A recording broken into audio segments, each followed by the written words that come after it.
செய்வதாக தெரியல. அதனால வந்து சிசிடிவி கேமரா இருந்தாலும் அந்த துறை நிர்வாகமும் காவல்துறைக்கு வந்து டிஎஸ்பி சொல்லியிருக்காரு, உங்களுக்கு SP number, SI number, DSP number எல்லா நம்பரையும் கொடுக்குறேன், அவங்களுக்கு வந்து எழுதி ஒட்டா சொல்லிடணும்னு இருக்காங்க. அது ஒரு பக்கம்.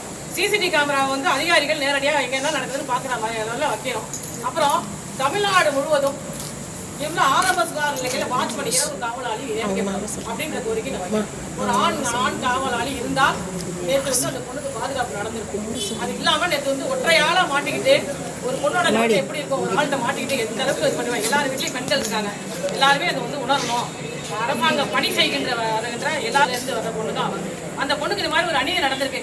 மக்களும் பொதுமக்களும் பாதுகாப்பு தரணும். நாங்கள் பொதுமக்கள்கிட்டையும் வேண்டிக்கிறோம், இந்த ஊர் மக்கள் தாமரக்கோட்டை மக்கள்கிட்டையும் நாங்கள் வந்து அதை வேண்டிக்கோலாம் நாங்கள் கேட்டுக்கிறோம். ஏன்னா அவங்க வீட்டில் இந்த பொண்ணு நாளைக்கு அந்த பொண்ணுக்கு ஏற்பட்ட நிலைமை யாரை எந்த ஒரு பொண்ணுக்கு இப்போ வராமல் நீங்கள் மக்கள் பார்த்துக்கணும்.